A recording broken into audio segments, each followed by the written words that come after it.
Hello everyone, it's me, Ivy, here for the penultimate episode of season 1 of this season of Doctor Who, which is called The Legend of Ruby Sunday. If you haven't been here before, which you should go watch the other ones, how we do things is a couple of weeks back I did a prediction on how the episode was going to turn out using some very scientific, very cool tools. And I'm going to let you watch that prediction, and then we'll go ahead and talk about the episode, my thoughts on it, what I liked and didn't like, and most importantly, whether or not my prediction was right. So, I'll hand it off to Ivy from a couple weeks ago, and I'll see you in a couple minutes. Second to last prediction is for The Legend of Ruby Sunday.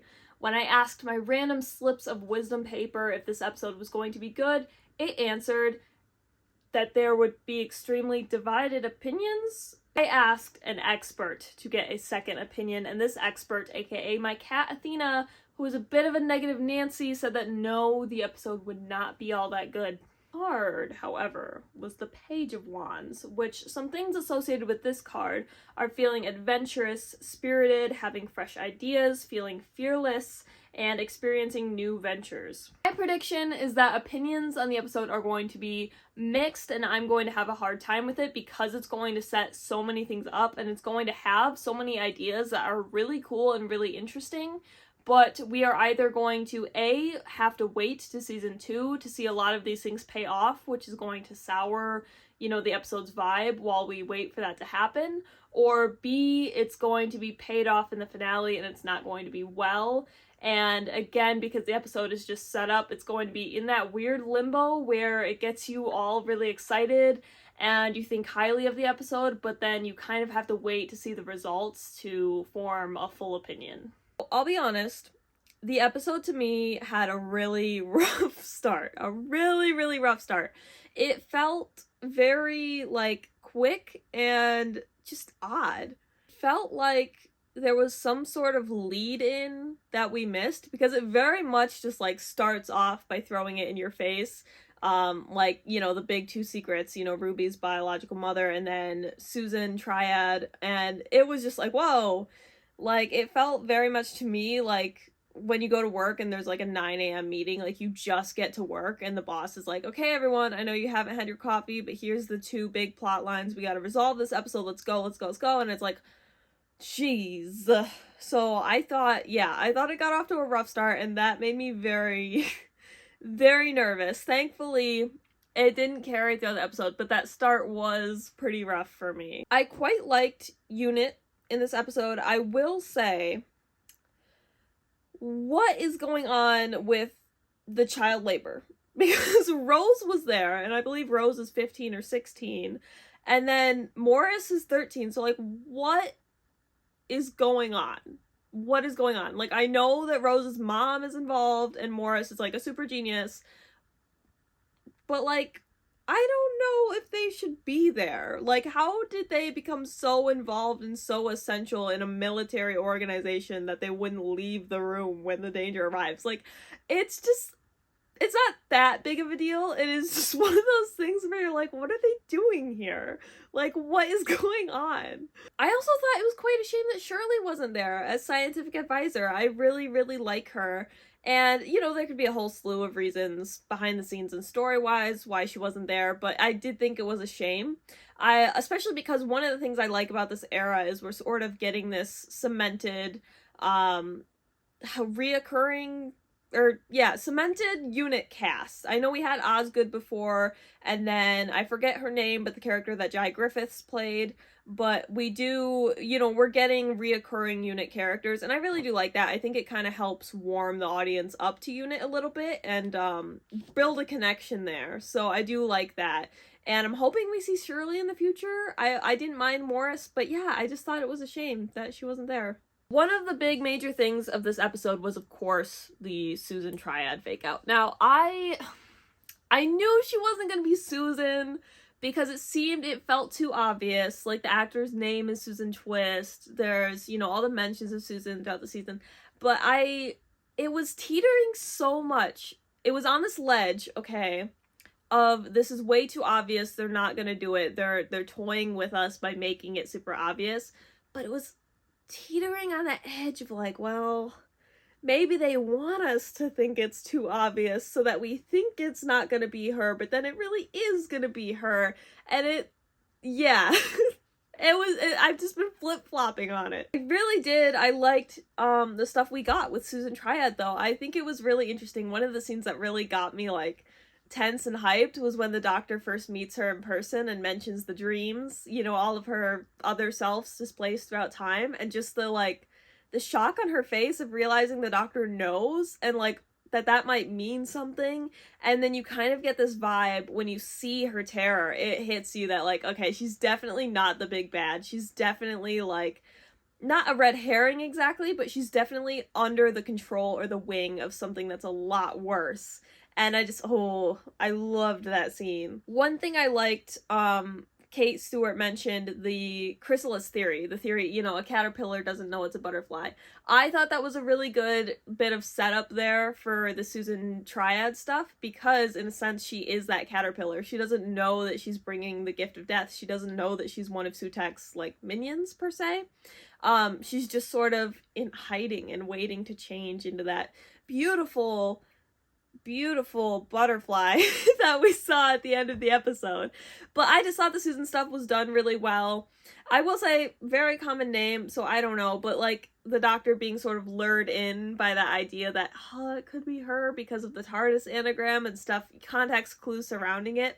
I did like how that was, and I think it was sort of funny. It was like a ploy to not make fun of the audience, but just have fun with the audience and say, oh, you think you're so clever because you guys noticed the TARDIS anagram. Like, I just feel like Russell predicted that we would pick up on those things and was just sort of having fun with us, and I do love that.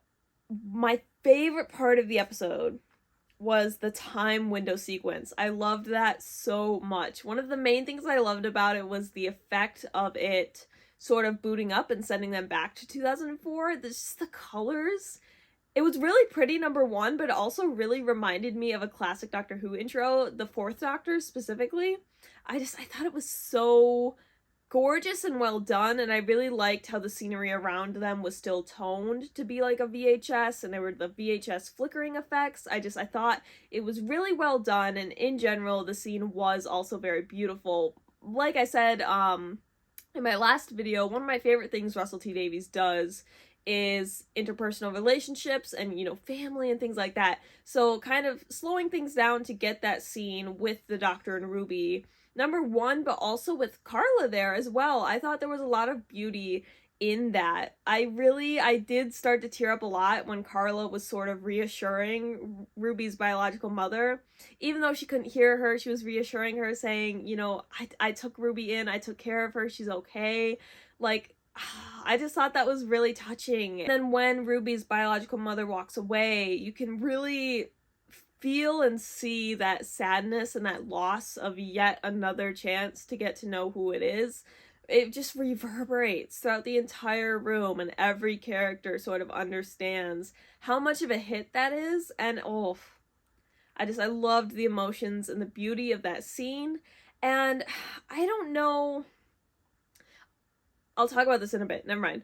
Let's keep going. So Sutekh in general, I have seen Pyramids of Mars. It has been not even a while, but my memory is terrible. So I don't have a great memory of it in terms of what all went down, his motivations, his powers, etc. And I kind of knew it was coming because everyone I know has been theorizing that it was Sutekh coming back for like 2 months. So I kind of just knew that this was gonna happen, but it actually did not limit my excitement that much. Like, I still got really hyped up, and I think knowing it was coming kind of did help that.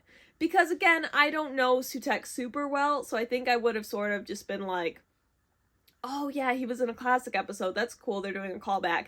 But getting to talk about it with everybody and seeing everybody's theories build and all of this, and seeing kind of the little hints throughout the season build up, I did still get really hyped, and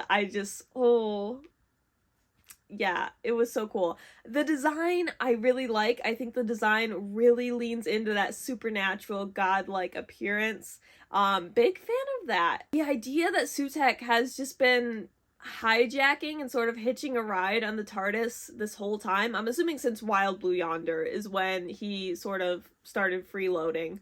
Um, but the idea that he's just been there the whole time, just sort of watching and waiting, and that this has had effects throughout time, such as displacing Susan Triad, is so interesting to me. And I know he's been waiting and doing this whole time, and he's been in wait.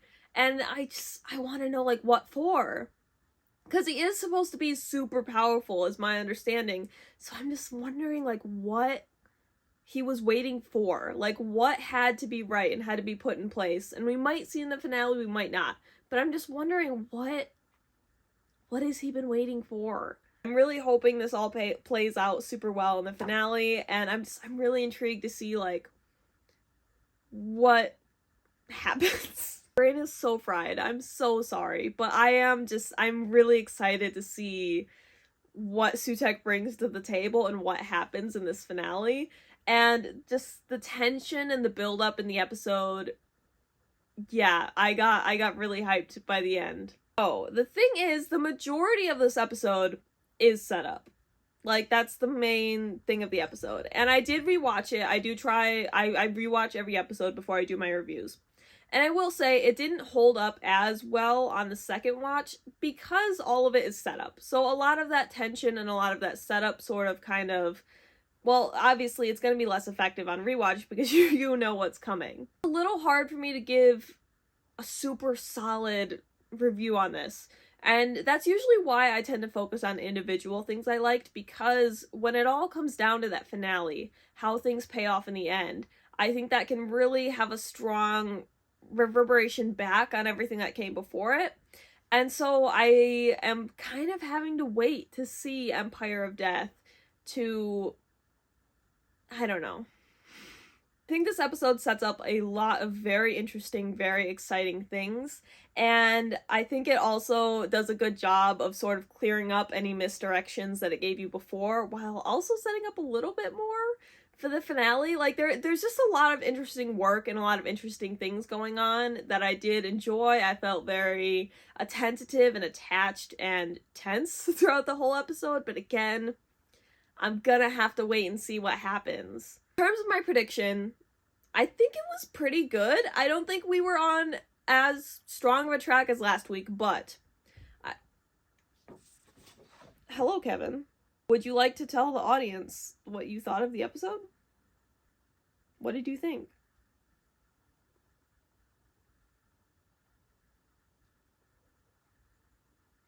In terms of my prediction, I think it was pretty good. It wasn't on as strong of a track as last week, but I think the episode does still set up a lot of interesting ideas. I mean, I think the episode sets up a lot of ideas. I don't know how new they are because this is a returning villain, and then there's callbacks to, like, Susan and all this stuff, but technically there is the time window, stuff like that. Okay, so we're not fully out of the ring on that one. Divided opinions seems accurate. Like I said, my own is kind of on the fence until we see how Empire of Death plays out. I think the main one I got right was definitely the setup. Now, that might have been an easy go because it's a penultimate episode, but the majority of the episode, well, mostly all of it, serves as setup. And I don't know if this part will be cut from my prediction or not, but part of my prediction was that it would introduce a lot of things that won't necessarily be resolved in the finale. And I do think I agree with that. I feel like the finale is going to resolve a lot of the Sutekh, the one who waits stuff, but a lot of the Ruby and her mother stuff is going to be saved for season 2. So I do think I'm going to give myself a point on that bit of the prediction. This week could totally flip my opinion, but for now I did enjoy it. I was kind of latched onto the screen the whole time. I was really digging the build up with the whole Susan fake out and then the Sutekh reveal. I was digging it. I thought it was creepy. I thought it was tense. I did think all the setup that's been coming throughout the season I thought led into it quite well. The episode also gave me more of those touching character moments, not only between the Doctor and Ruby, but between the Doctor and Kate, the Doctor and Mel, that I've really been craving. So I thought, you know, it doesn't completely fix that we didn't get a lot of it this season, or a lot of really good build-up between the Doctor and Ruby, but it did sort of satisfy that need that I've been having to see a lot of those deeper connections between characters, and I really liked that. Next week, though, we'll see. We'll see, okay? I want to know what you guys thought about this episode. I want to know if you're also nervous for next week. And I've said before, I'm like, it doesn't matter if you want to subscribe, like the video. You have to be here with me next week. You are now legally obligated to be here with me next week, because we gotta sit this out together. We gotta figure this out together. We gotta see how this ends together. And if you don't come back next week, I will know. I will know.